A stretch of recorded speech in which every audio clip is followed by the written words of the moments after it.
Merci de nous rejoindre sur A24 News. Madame, Monsieur, bonsoir. À la une de l'actualité. Élection présidentielle anticipée en Algérie. Près de 900 000 électeurs algériens inscrits sur les listes électorales commencent à voter aujourd'hui à l'étranger.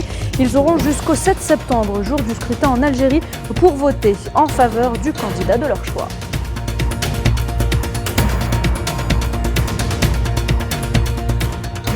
La campagne électorale touche à sa fin. Les candidats Abdelmajid Tebboune, Youssef Aouchiche et Abdelali Hassani Cherif n'ont plus que 2 jours pour convaincre leur électorat avant un silence électoral de 3 jours.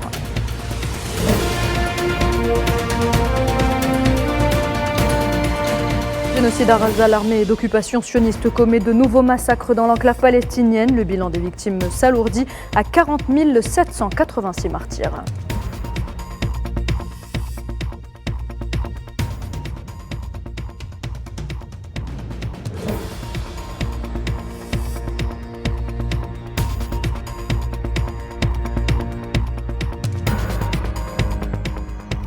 Bienvenue à toutes et à tous. Si vous nous rejoignez, on entame cette édition avec le coup d'envoi du vote de la communauté nationale établie à l'étranger.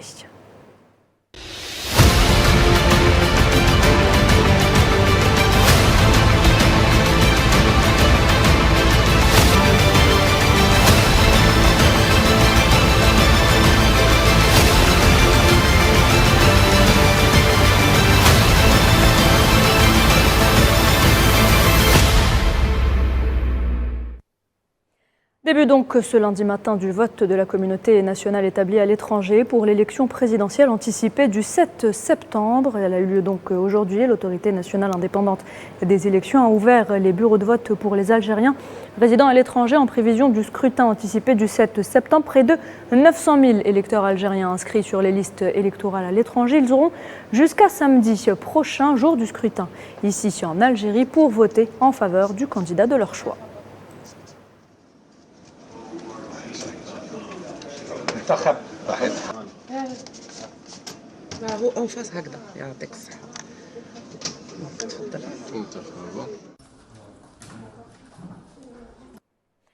Ma voix, mon vote, mon Algérie, un slogan qui ne peut que toucher les cœurs des patriotes algériens résidant à l'étranger. En France, la communauté algérienne s'est déplacée en masse en ce premier jour de scrutin pour répondre à l'appel du devoir. Je vous propose justement d'écouter ces quelques témoignages de votants au sortir des urnes.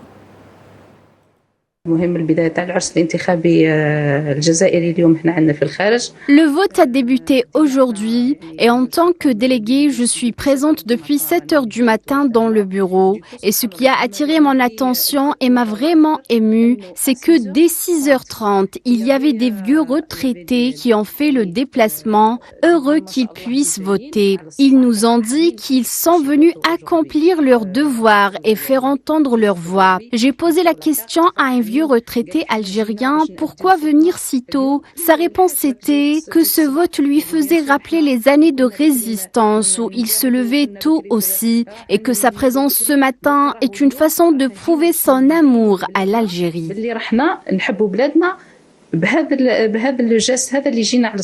Justement, rentrée des classes aujourd'hui et malgré ça, un bel engouement de notre communauté algérienne en France dans l'ensemble de nos consulats.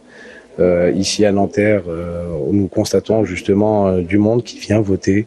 Des personnes ont commencé à être devant les bureaux de vote à partir de 7 heures du matin. Et ça prouve la solidité démocratique de notre pays et la solidité de nos institutions pour l'accomplissement de notre devoir national qui est le vote. C'est le premier jour, on a toute la semaine pour exprimer notre choix et puis je pense que c'est important d'aller voter parce que justement l'Algérie entre dans une ère nouvelle où le peuple peut s'exprimer et effectivement faire des choix importants pour l'avenir du pays et pour son avenir personnel. En fait. Et direction Paris où se trouve notre envoyé spécial Salah Faisal. Bonsoir. Bonsoir Noued. Alors comment est-ce que s'est déroulée cette première journée de vote Faisal pour notre communauté établie dans la capitale française ? Alors la communauté, les Algériens qui résident en France, la diaspora, ils ont montré déjà leur amour envers l'Algérie, leur patriotisme, et aussi ils ont accompli leur devoir aujourd'hui. On a vu beaucoup d'Algériens aller dans les bureaux de vote afin de voter ce premier jour, alors qu'ils ont encore jusqu'au 7 pour voter ici en France. Mais la communauté algérienne a décidé d'aller dès le premier jour en masse. On les a vus malgré les contraintes qu'il y avait, parce que c'est le premier jour, la rentrée scolaire ici en France et aussi à Paris. Mais les Algériens ont répondu présent. Ils sont conscients de l'importance de ce jour et de l'élection présidentielle. Et on va dire qu'aujourd'hui, les urnes ont été scellées. Il faut dire qu'il y avait à Paris et à la région parisienne, où il y a le consulat général d'Algérie, ici là où je suis à la place de la Nation, il y a 5 départements. On parle de Bobigny, de Nanterre, on parle aussi de Créteil, et alors Bobigny, Créteil, Nanterre et aussi Pontoise, plus le consulat général d'Algérie. Il faut dire qu'il y a 24 bureaux de vote délocalisés, dont 63 qui sont disponibles pour les Algériens qui résident en France et plutôt à Paris. Il faut dire aussi qu'aujourd'hui, on a vu des jeunes, des moins jeunes qui accompagnent leurs parents pour aller voter. On a vu de l'engouement, on a vu de l'amour.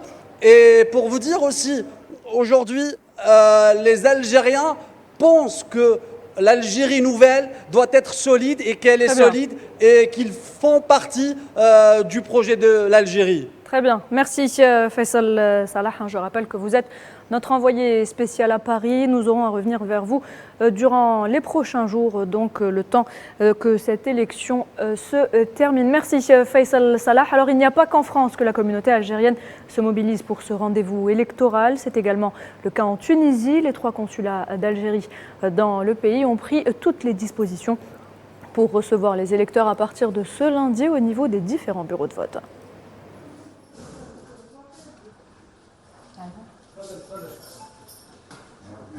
Très bien, bravo.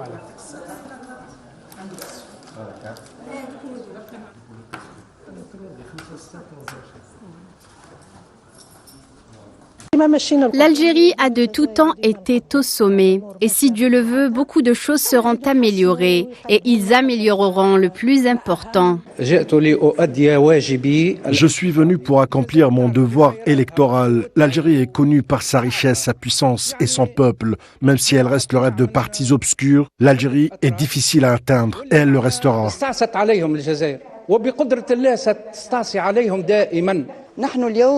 Nous sommes aujourd'hui devant une étape cruciale pour l'avenir de l'Algérie. Le vote n'est pas qu'un simple droit, mais un devoir sacré pour chaque Algérien. Jour de vote également pour les Algériens résidant au Royaume-Uni. Le bureau de Londres a ouvert à 8 h comme prévu et une importante affluence a été enregistrée en ce premier jour. Regardez.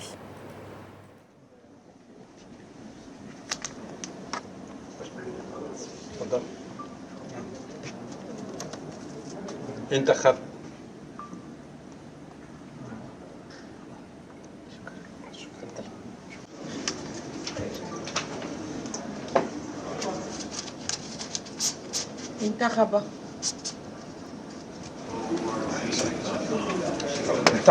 راح ينتخب بيحترم ان شاء الله.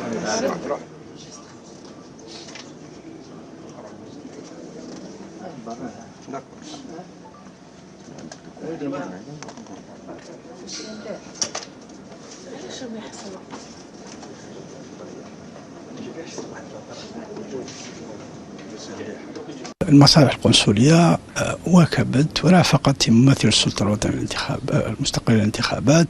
Les services consulaires ont accompagné le représentant de l'autorité nationale indépendante des élections en veillant à la lettre au sujet des applications et des dispositions législatives et réglementaires en rapport avec les élections. Le représentant de l'autorité nationale indépendante des élections a été accompagné en lui accordant toutes les facilitations dans l'exercice de ses fonctions et de sa mission dans de bonnes conditions, en l'accompagnant financièrement mais aussi avec nos ressources humaines et logistiques. Et comme vous l'avez certainement constaté, les gens travaillent aujourd'hui en Grande-Bretagne il y a eu tout de même une affluence correcte si on prend en considération le lundi qui est un jour ouvrable.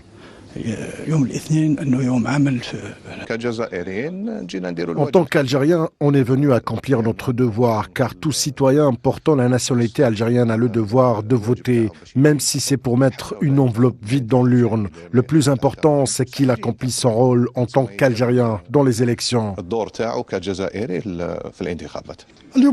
Le vote est un devoir pour chaque citoyen, et nous sommes venus pour accomplir ce devoir. Nous souhaitons beaucoup de réussite à notre pays, et c'est l'un des facteurs essentiels qui nous a poussés à venir voter.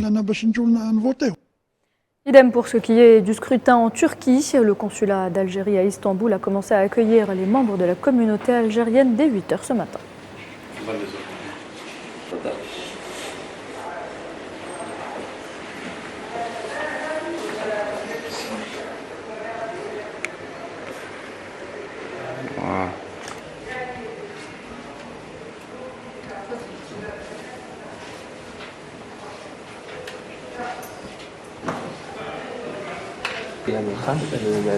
المنطقة الخامسة. وعليكم السلام.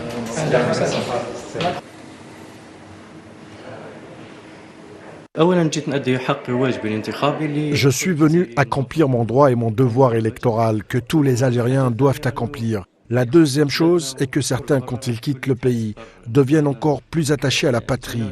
Nous souhaitons énormément de bien pour notre pays. L'organisation était parfaite dès notre arrivée, du consul général en passant par le personnel du consulat général. Tout était parfait. La réception était excellente.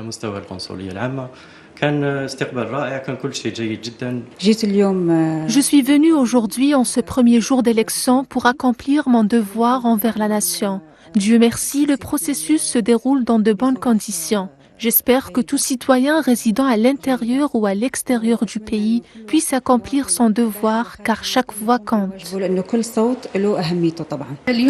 suis venue aujourd'hui en tant que citoyenne algérienne résidente ici en Turquie. Je suis venue accomplir mon devoir. J'ai d'autres occupations, bien évidemment, mais le devoir de la nation est primordial. J'espère que toute la communauté algérienne viendra accomplir son devoir.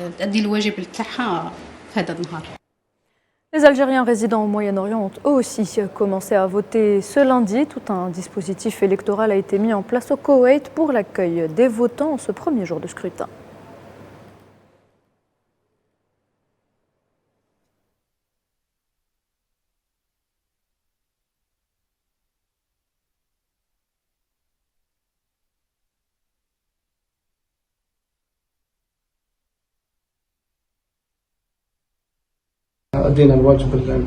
Nous avons accompli notre devoir électoral ici au Koweït en tant que membres de la communauté algérienne établie dans ce pays. Tout s'est bien déroulé, de l'accueil à l'organisation, et j'espère que tout se passera bien pour le reste, si Dieu le veut.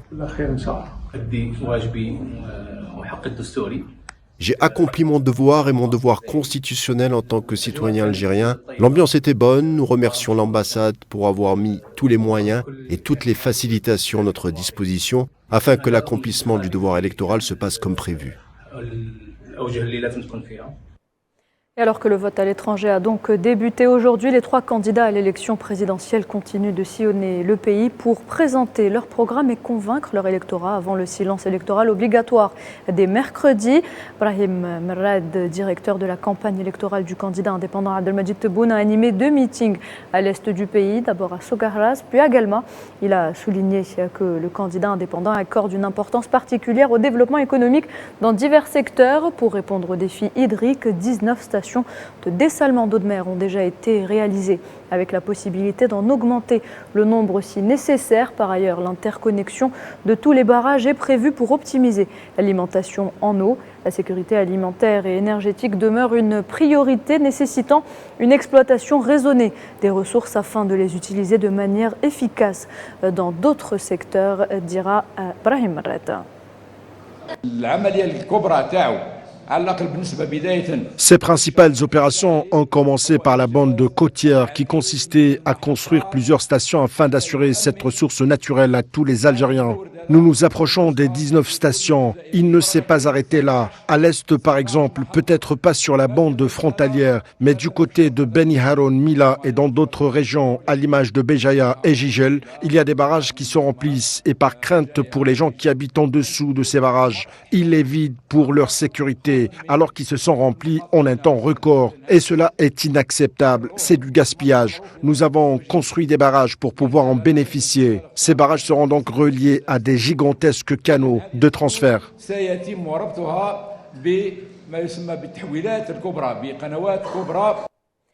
Le candidat indépendant Abdelmajid Tebboune a défendu tout au long de son premier mandat la question palestinienne, mais aussi la question sahraoui, le Sahara occidental, dernière colonie d'Afrique, affirme son directeur national de campagne, Brahim Marad.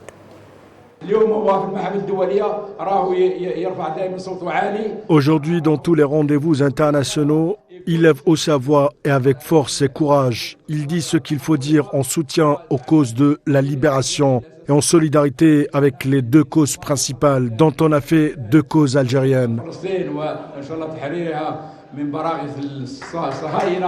Celles-ci sont la Palestine qui va se libérer, Inch'Allah, de l'ignominie du colonialisme sioniste, mais aussi la cause sahraoui qui est entre les mains des Nations Unies parce que c'est la dernière colonie du continent africain.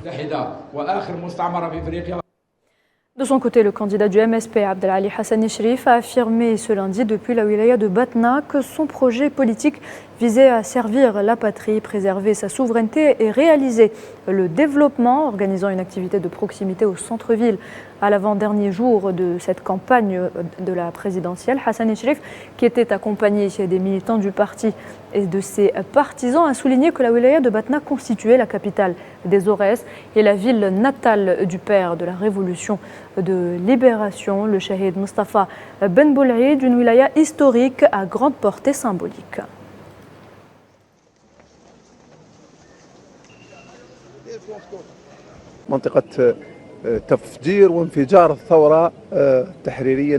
C'est la région où la révolution algérienne s'est enclenchée. Nous considérons que nous sommes une extension de cette révolution et la déclaration du 1er novembre lue et publiée ici dans la wilaya de Batna. C'est la raison pour laquelle nous avons mis l'accent sur cette visite symbolique et nous avons mis l'accent sur ce lieu rempli d'histoire à côté de cette statue symbole du martyr qui a joué un rôle important dans le déclenchement de la révolution. C'était le père spirituel des révolutionnaires, du groupe des 6 et le groupe des 22, tous ces groupes qui ont contribué à l'indépendance du pays. Et le martyr Mustafa Ben Boulaïd était le père spirituel. La connexion avec ces grands symboles de la nation et surtout ceux que l'histoire a immortalisés nous donne la chance de souligner la dimension de notre projet, celui de notre programme Opportunité. Nous sommes ici pour compléter le message de l'indépendance, le message de la préservation de la souveraineté, le message de la préservation de la cohésion sociale, le message de la préservation des valeurs, le message de la préservation des libertés, le message de la préservation de l'Algérie à l'ombre des transformations majeures et un message pour l'essor de l'Algérie, pour qu'elle soit un pays émergent à travers le programme Opportunité. Je remercie mes frères de la wilaya de Batna d'avoir programmé ce lieu symbolique. Nous aurons d'autres occasions, si Dieu le veut, de revenir à Batna, si le peuple nous accorde sa confiance.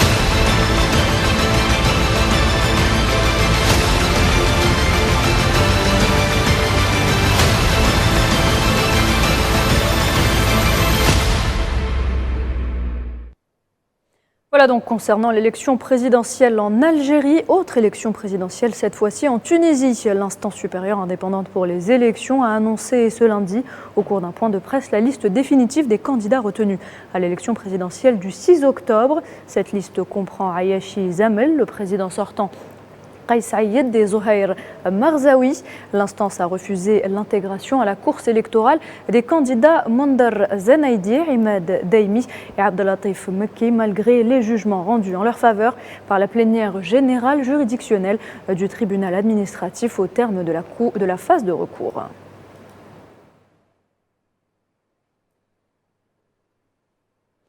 L'actualité également est chargée par le président de la République, Abdelmadjid Tebboune. Le ministre des Affaires étrangères et de la communauté nationale à l'étranger, Ahmed Attaf, est arrivé ce lundi à Pékin pour participer aux travaux de la 9e session de la réunion ministérielle du Forum sur la coopération sino-africaine prévue demain mardi. Cette réunion ministérielle entre dans le cadre des préparatifs du 4e sommet Chine-Afrique prévu les 5 et 6 septembre prochains sous le thème « Bâtir un avenir commun pour l'Afrique et la Chine ».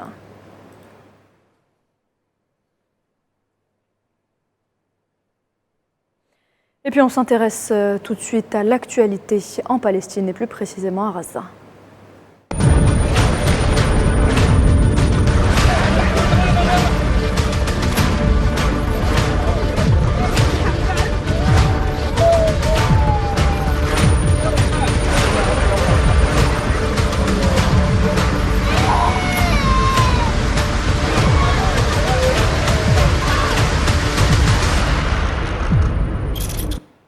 L'actualité de ce lundi marquée également par la poursuite des bombardements sionistes à Gaza. Des dizaines de Palestiniens sont tombés en martyrs et d'autres ont été blessés dans des frappes contre diverses zones de la bande de Gaza soumises à une agression génocidaire depuis maintenant 332 jours. Plusieurs camps de réfugiés ont d'ailleurs été pris pour cible ce lundi.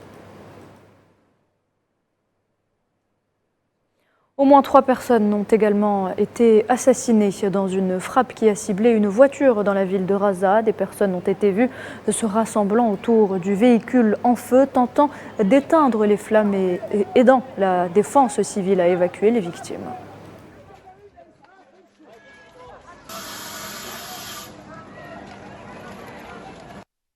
Gaza où la campagne de vaccination contre la polio va bon train. Les parents accompagnés de leurs enfants étaient nombreux à se présenter au niveau des centres de vaccination ce deuxième jour de campagne. Cette première phase de vaccination a débuté dimanche dans le centre de Gaza avec comme quartier Deir el-Balah ou encore les camps de réfugiés de Nusayrat, d'Al-Marazi ou d'Al-Borej pour ensuite toucher le reste de l'enclave palestinienne. Les détails sur Hila Kilala.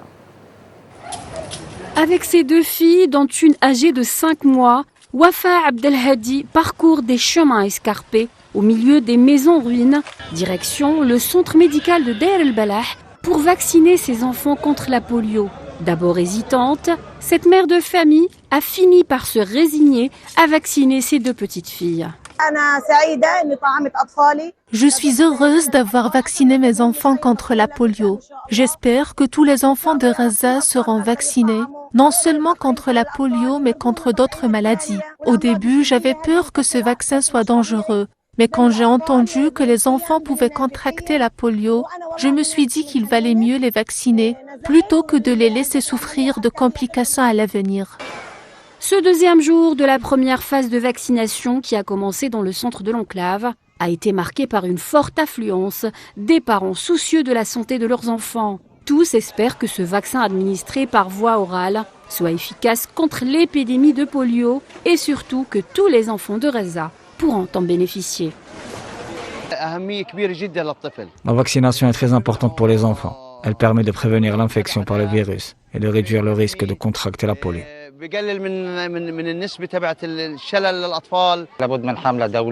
Une campagne internationale est nécessaire. Les efforts locaux ne sont pas suffisants compte tenu de la propagation des épidémies dans la bande de Gaza. Pour couvrir un large périmètre du centre de Gaza, 40 points de vaccination fixes ont été mis en place par les organisateurs en plus de plusieurs points mobiles. Nous avons mis en place 40 points de vaccination fixes et quelques points mobiles à Deir el-Balah et dans d'autres zones du centre de Gaza. Les sites de vaccination fixes fonctionneront en permanence, tandis que les sites mobiles sont mis en place en fonction de la densité de population de zones spécifiques. Selon les agences onusiennes, 87 000 enfants auraient déjà reçu la première dose de vaccin contre la polio. L'objectif étant de vacciner les quelques 640 000 enfants âgés de moins de 10 ans Jusqu'à présent, plus de 1,2 million de doses de vaccins ont été livrées à Gaza et 400 000 doses supplémentaires arriveront bientôt selon l'ONU.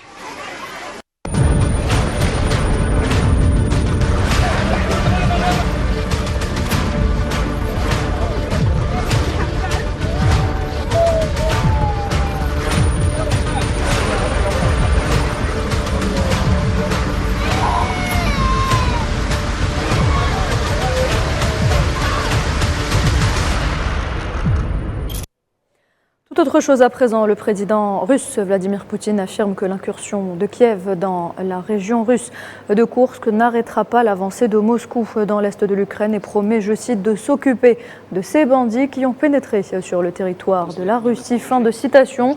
Selon lui, l'armée de Kiev n'a pas atteint la tâche principale qu'elle s'était fixée, à savoir arrêter l'offensive dans le Donbass, l'est industriel de l'Ukraine, où se déroule toujours l'essentiel des combats.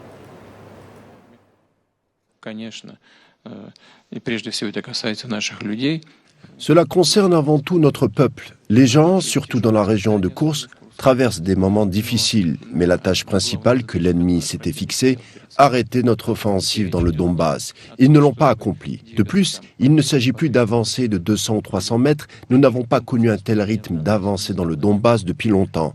Les forces armées russes prennent déjà le contrôle de territoires, non pas de 200 ou 300 mètres, mais des kilomètres carrés. Et voilà, c'est la fin de cette édition. Merci de l'avoir suivi. Très bonne soirée.